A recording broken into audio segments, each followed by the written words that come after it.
Hello everyone, welcome to our channel RPSC dreamer. I hope आप लोगों की पढ़ाई अच्छी चल रही होगी। तो आरपीएससी ने सब इंस्पेक्टर और प्लाटून कमांडर की वैकेंसीज़ जो हैं उसको रिलीज़ कर दिया, उसका एडवर्टाइजमेंट रिलीज़ कर दिया है।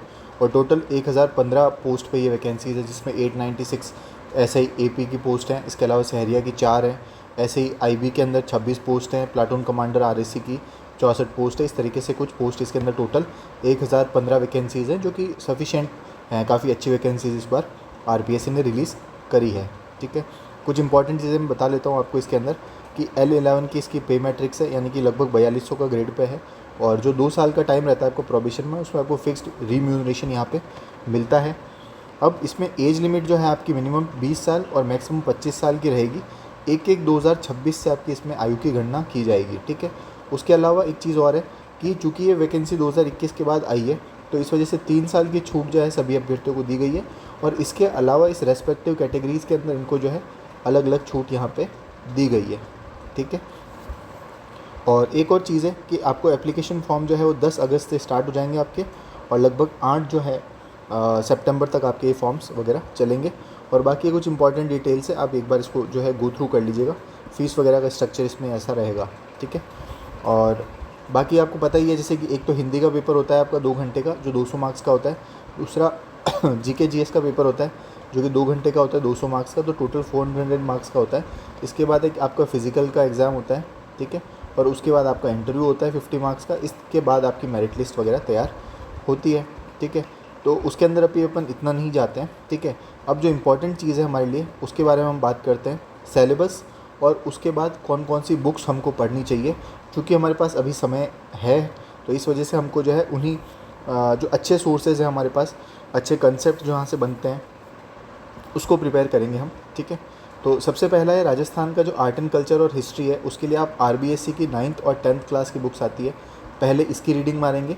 और उसके बाद आप पैनोरमा की जो बुक है, मैंने आपको बता रखी है कि पैनोरमा कितनी इंपॉर्टेंट बुक है, इसको आप जो है कर सकते हैं। ठीक है, तो 9th 10th प्लस पैनोरमा, यहाँ से आपका जो है ये पूरा का पूरा पोर्शन आपका यहाँ से कवर हो जाएगा। ठीक है, दूसरा इंडियन हिस्ट्री के लिए जो है, देखिए अब एंशेंट और मिडाइवल जो है वो सब इंस्पेक्टर वाले एग्ज़ाम के अंदर कंपैरेटिवली आरएस से थोड़ी इजी आती है। ठीक है, तो इस वजह से जो है आप तमिलनाडु हिस्ट्री की जो बुक्स आती है उसको पढ़ लेंगे। और उसके साथ साथ जो ओल्ड एनसीईआरटीज़ है, जब एक बार ये कवर हो जाए, इसका रिवीजन हो जाए, उसके बाद आप ओल्ड एनसीईआरटी जो है आर एस शर्मा और सतीश चंद्रा, ये दोनों जो बुक्स हैं इनको भी आप रीडिंग मार सकते हैं। ठीक है, यहाँ से भी आपको काफ़ी हेल्प मिलेगी। अगर आपको ये नहीं करना है तो उसके साथ साथ आप तमिलनाडु हिस्ट्री की बुक्स प्लस आप किसी कोचिंग के नोट्स को भी रेफ़र कर सकते हैं, यहाँ से भी आपका काम बन जाएगा। उसके बाद मॉडर्न हिस्ट्री जो है उसके अंदर स्पेक्ट्रम आपको पढ़नी है। चूँकि समय अभी आपके पास है, तो इस वजह से मैं चाहूँगा कि आप स्पेक्ट्रम को एक बार रीडिंग ज़रूर मारें। ऑल्दो बल्क की बुक है, हो सकता है थोड़ा सा टाइम लगे, बट आपको ये ज़्यादा रिजल्ट दे के जाएगी। ठीक है, और लेकिन अगर आपको लगता है कि नहीं मेरे पास समय इतना नहीं है, स्पेक्ट्रम को मैं नहीं पढ़ पाऊँगा, तो आप फिर किसी कोचिंग के नोट्स वगैरह को देख सकते हैं, चाहे कलाम हो, बूस्टर हो, स्प्रिंग बोर्ड हो। आजकल सभी ने अपने नोट्स वगैरह अच्छे दे रखे हैं, तो आप किसी को भी रिफ़र कर सकते हैं। But I would highly recommend कि आप स्पेक्ट्रम के जो नोट्स हैं, स्पेक्ट्रम जो बुक है उसको गो थ्रू करें। फिर वर्ल्ड ज्योग्राफी जो के लिए आप कोचिंग के नोट्स वगैरह देख सकते हैं, 60 to 70 पेजेस के रहते हैं। और ये जो वर्ल्ड ज्योग्राफी है वो स्ट्रेट फॉरवर्ड आती है। आपको जितने भी कॉन्टिनेंट्स हैं, उन कॉन्टिनेंट्स के बारे में जो फिजियोग्राफी है उसकी, उस फिजियोग्राफी के बारे में आपको जानकारी होनी चाहिए। इन्वायरमेंट, इकोलॉजिकल इश्यूज़ क्या हैं, वाइल्ड लाइफ, बायोडाइवर्सिटी, हॉटस्पॉट्स कौन कौन से हैं, इसके बारे में ये आपको कोचिंग नोट्स से आपको मिल जाएगा। किसी भी कोचिंग नोट्स को आप रिफ़र कर सकते हैं। लेकिन इंडियन ज्योग्राफी के लिए आपको स्ट्रिक्टली एनसीईआरटीज़ को फॉलो करना ही है। क्लास 11th और क्लास 12th की एनसीईआरटीज़ जो है, जो आपके अंदर सिलेबस के फीचर्स दे रखे हैं, वो इसमें आप फाइंड आउट कीजिएगा और वहाँ से आप इसको रीडिंग मारिएगा और 1-2 बार मल्टीपल टाइम्स इसको रिवाइज़ कीजिएगा। एनसीईआरटीज़ का कोई सब्स्टिट्यूट नहीं है, एनसीईआरटीज़ आपको करनी ही है। तीसरी आती है राजस्थान की ज्योग्राफी, तो इसमें एच.एम. सक्सेना, हरिमोहन सक्सेना की जो बुक है उसका लेटेस्ट एडिशन आपको लीजिएगा और उससे इसको प्रिपेयर कीजिएगा। और उसके साथ साथ आप चाहे तो इसको कॉम्प्लीमेंट कर सकते हैं कोचिंग के नोट्स के साथ भी। ठीक है, ये ऑप्शनल है, बाकी मेन आपके एच.एम. सक्सेना को आपको फॉलो करना ही है। फिर इंडियन पॉलिटी जो है उसके लिए लक्ष्मीकांत है, इसका कोई सब्स्टिट्यूट नहीं है। समय है आपके पास तो आप लक्ष्मीकांत को अभी से स्टार्ट कर दीजिएगा, धीरे धीरे करके टॉपिक वाइज जो है अपने सिलेबस को कवर करना स्टार्ट कीजिएगा, तो आपको बहुत हेल्प मिलेगी। ठीक है, उसके बाद राजस्थान का जो सिस्टम है पॉलिटी, उसके अंदर आप कोचिंग के नोट्स देख लीजिएगा, लेटेस्ट वाले निकालिएगा, जिसमें आपको जो ये सारे जो ह्यूमन राइट्स कमीशन है या कोई भी है, तो इसके अभी जो क्या क्या चीज़ें हुई हैं, इसके अंदर नवाचार क्या हुए हैं, उन सब के बारे में भी आपको जानकारी मिल जाएगी। फिर economic concept and Indian economy के लिए जो है 2 बुक्स आती हैं, रमेश सिंह और विवेक सिंह। दोनों अच्छी बुक्स हैं। रमेश सिंह देखिए बहुत पुरानी बुक है, अच्छी बुक, बड़ी बुक है, बट हो सकता है आपको कई सारों को समय की कमी के कारण ये जो है बहुत ज़्यादा बल्कि लगे, तो आप विवेक सिंह की जो बुक है उसको आप देख सकते हैं, और बहुत अच्छी बुक है ये। मैंने भी यूपीएससी की तैयारी के टाइम पे इसको पढ़ा था, तो मैं रिकमेंड करूँगा कि आप विवेक सिंह की जो बुक है उसको आप करिए। और इसके अलावा एक एमसीक्यूज़ की भी आती है, 450 एमसीक्यूज़ के अराउंड की एक बुक आती है इनकी, उससे आप प्रैक्टिस भी कर सकते हैं, ठीक है। लेकिन आप ये चीज़ देखिएगा कि ये जो टॉपिक्स है ना, उसी टॉपिक्स को ही पढ़ने की कोशिश कीजिएगा। आपको पूरी बुक नहीं पढ़नी है, इसके अंदर जो टॉपिक्स दे रखे हैं आपको उसी से आपको ये वाले यहाँ पे पढ़ना है, ठीक है। इकोनॉमी ऑफ राजस्थान के अंदर आप इको सर्वे पढ़ना ही पढ़ना है, ऑब्वियस सी बात है, ठीक है। अब इको सर्वे आपको कौन सा पढ़ना है, मान लीजिए इस साल अगर एग्ज़ाम होता है आपका, अगला इको सर्वे आने से पहले, तो आपको ये जो इको सर्वे आया इसको पढ़ना है, नहीं तो आपको फिर नेक्स्ट इको सर्वे पढ़ना पड़ेगा। लेकिन अब इस भरोसे मत रहिएगा कि जब अगले साल एग्ज़ाम होगा तो फिर आप जो है अगला ही पढ़ेंगे, नहीं। आप इस बार रीडिंग मार लीजिए, फैक्ट्स याद मत कीजिए, बट जो स्कीम्स हैं, स्कीम्स को आप याद कीजिए, क्योंकि स्कीम्स जो हैं मोर और लेस रहती हैं और उसमें कुछ ऐड ऑन होती है। तो आप अगर इको सर्वे को, स्कीम्स को ऊपर ज़्यादा फोकस करेंगे, तो आपको जब नेक्स्ट टाइम इको सर्वे पढ़ेंगे तो आपको बहुत ज़्यादा हेल्प मिलेगी। बजट, स्पेशली जो एग्ज़ाम रहेगा उसी टाइम का बजट पढ़िएगा। मान लीजिए कि आपका एग्ज़ाम अगले साल अप्रैल मई के अराउंड रहता है, तो आप फिर जो बजट आपका अनाउंस होगा उस बजट को ही पढ़ना है आपको, तो अभी इस बजट को स्किप कर सकते हैं। एक दूसरी चीज़, करंट अफेयर्स के साथ हमेशा लिंक बनाए रखिएगा। इको जो भी राजस्थान सरकार की स्कीम्स आ रखी हैं, उन सभी स्कीम्स के ऊपर नज़र बनाए रखिए। कौन सी स्कीम लॉन्च हो रही है, कब लॉन्च हो रही है, क्या उसके ऑब्जेक्टिव्स है, उन सभी चीज़ों के ऊपर आपको फोकस करना है, ठीक है। But eco survey is very important, ठीक है। और अगले साल भी एग्ज़ाम है, लेकिन फिर भी आप इस इको सर्वे इस बार का भी पढ़िए, और डाटा पे फोकस मत कीजिए, बट फैक्ट्स पे फोकस कीजिए। फैक्ट्स इन द सेंस कि स्कीम्स के ऊपर फोकस कीजिए आप, ठीक है, पॉलिसीज़ के ऊपर फोकस कीजिए, क्योंकि ये चेंज नहीं होती है, ठीक है। अगला आता है साइंस एंड टेक्नोलॉजी। तो साइंस एंड टेक्नोलॉजी के लिए एक तो NCERTs 9th और 10th की NCERTs को आप रेफ़र कर सकते हैं। इसके अलावा 11th-12th के भी कुछ NCERTs में, जैसे बायोटेक वाला पोर्शन है, जेनेटिक इंजीनियरिंग वाला पोर्शन है, ठीक है, ये आपको 11th-12th के NCERTs में मिल जाएगा, वहाँ से कर लीजिएगा। और बचे हुए जो टॉपिक्स हैं, आप किसी भी कोचिंग के जो फाउंडेशन के नोट्स हैं वहाँ से आपको ये मिल जाएगी, चाहे स्प्रिंग बोर्ड के देख लीजिएगा, चाहे बूस्टर के देख लीजिएगा, दोनों से ही आपको हेल्प मिल जाएगी, ठीक है। अब आता है reasoning and mental ability. Reasoning and mental ability की एक RS अग्रवाल की बुक आती है, अगर आप करना चाहते हैं तो कर सकते हैं।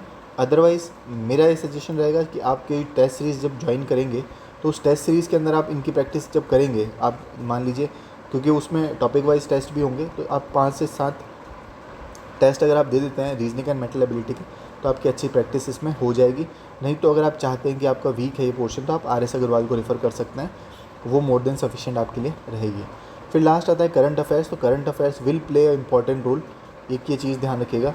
तो इसके लिए मैं आपको एक चीज़ कहूँगा, सबसे पहले तो अखबार डेली पढ़ने की आदत डाल दीजिए। हिंदी, इंग्लिश, जो आपकी मर्ज़ी आती है, एक अखबार आपको डेली पढ़ना है और उसको इन डेप्थ पढ़ना है। इन डेप्थ यानी कि आपको ये पता होना चाहिए कि कौन सी न्यूज़ ज़्यादा इंपॉर्टेंट है, स्पेशली जो करंट बन सकती है, कोई नियुक्ति हुई है, कोई अवार्ड मिला है, ठीक है, कोई स्पोर्ट्स में इवेंट हुए हैं, ठीक है, कोई व्यक्ति विशेष जो है जिनका, जैसे पद्मश्री है, कोई ऐसा व्यक्ति जिसको कुछ या तो अवार्ड मिला है या उनकी डेथ हो गई है, इस तरीके से जो न्यूज़ में रहेगी उन चीज़ों पर, कोई अपॉइंटमेंट्स हुए हैं, इन सब के ऊपर आपको नज़र रखनी है।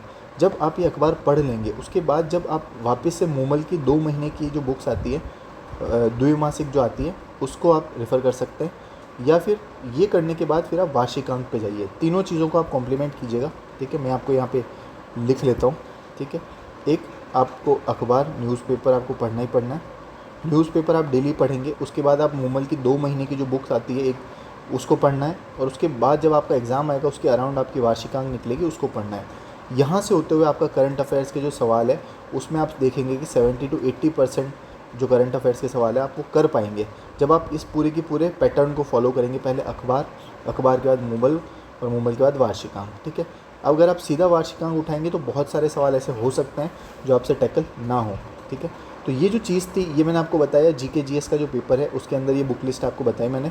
तो आई होप आप लोगों को चीज़ें समझ में आई होगी। इसके अलावा कोई भी डाउट रहता है तो आप मुझे जो है कमेंट सेक्शन बता दीजिए कि भाई मुझे इन डिटेल बताइए सर, कि मतलब इस, जैसे आप, मैंने पैनोरमा बताइए आपको, ठीक है, तो पैनोरमा में मेरे को क्या पढ़ना है, ठीक है, मेरे को और बताइए इसके अंदर कि कौन से टॉपिक्स छोड़ने हैं, कौन से करने हैं, तो मैं उसके लिए भी एक सेपरेट लेक्चर बना दूंगा, ठीक है। उसके अलावा एक आपका हिंदी वाला जो पोर्शन है, देखिए हिंदी की आप दो चीज़ें कर सकते हैं। एक तो अगर आप बिल्कुल न्यू हैं, ऑल टुगेदर नए हैं, तो यूट्यूब पे अगर आप कोई कोर्स नहीं लेना चाह रहे हैं मान लीजिए, ठीक है, और देखिए इस स्टिग्मा से बाहर आइए कि अगर आप किसी कोचिंग को ज्वाइन करेंगे तो ही आपका सिलेक्शन होगा, ऐसी कोई गारंटी नहीं है, ठीक है। ठीक है, बहुत बच्चे कोचिंग्स को ज्वाइन करते हैं, ज़रूरी नहीं है सबका सिलेक्शन हो, ठीक है, बहुत सारे बिना कोचिंग के भी सेलेक्ट होते हैं। ये उनकी मेहनत के ऊपर डिपेंड करता है कि उन्होंने कितनी अच्छी उनकी अंडरस्टैंडिंग है, उनके कॉन्सेप्ट्स कितने अच्छे हैं, और उन्होंने कितनी टाइम्स रिवाइज़ किया है उसको, और कितनी टाइम प्रैक्टिस यानी कि टेस्ट सीरीज़ वगैरह लगाई है। 3 चीज़ों के आधार पर ही आपकी किसी की सक्सेस डिसाइड होती है, ठीक है। तो अगर आप नए हैं, पुराने हैं, कोई भी है, तो यूट्यूब के लेक्चर्स बहुत सारे कोचिंग्स के पड़े होंगे, हिंदी के वो लेक्चर्स देख लीजिएगा। आप ये डालिएगा जो लेक्चर्स सब इंस्पेक्टर वैकेंसी या फिर sub inspector Hindi video series या फिर इस तरीके से आप डालेंगे तो आपको मिल जाएगा, ठीक है। एक तो ये कर सकते हैं आप, उसके साथ साथ आप क्या कर सकते हैं, राघव प्रकाश की जो बुक आती है वो, और उससे पहले आपको जो है नवीन हिंदी व्याकरण, ठीक है, इन दोनों को तो पढ़ना ही है, ये मस्ट बुक है। नवीन हिंदी व्याकरण आप पहले पढ़िएगा, उसके बाद राघव प्रकाश पे जाइएगा, और अगर आपको कहीं दिक्कत आती है तो फिर यूट्यूब के ऊपर जो है आप लेक्चर्स वगैरह देख सकते हैं, आपको प्लेलिस्ट मिल जाएगी, बहुत सारे की मिल जाएगी।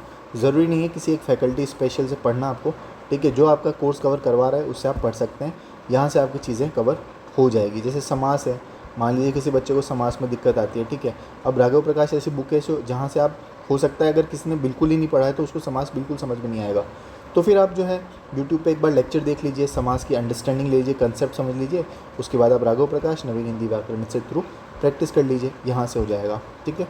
तो ये दोनों इसकी बात हो गई। उसके बाद आप एक टेस्ट सीरीज़ किसी की भी ज्वाइन कीजिएगा, ठीक है, लगभग आप मान लीजिए 15 से 20 टेस्ट के अराउंड अगर आप दे देंगे तो आपके लिए सफिशिएंट रहेगा। किसी की भी टेस्ट सीरीज़ आप ज्वाइन कर सकते हैं, और डेली जैसे आप मान लीजिए सैटरडे या संडे जब भी टेस्ट दे रहे हैं, उसके बाद जो गलतियाँ हुई आपकी, उन गलतियों के लिए एक अलग से फ़ाइल बनाइएगा, एक ही फाइल जिसके अंदर जैसे मान लीजिए फर्स्ट टेस्ट में इतनी सारी गलतियाँ हुई तो उसको नोट डाउन कर लिया, फिर सेकंड, उस थर्ड, तो ये फाइल आपकी जब तैयार हो जाएगी तो एग्ज़ाम से जस्ट पहले इसको गो थ्रू कर लीजिएगा, तो आपका जो पूरा का पूरा पोर्शन है ये एक साथ कंपाइल हो जाएगा, रिवीजन भी आसान आपका रहेगा।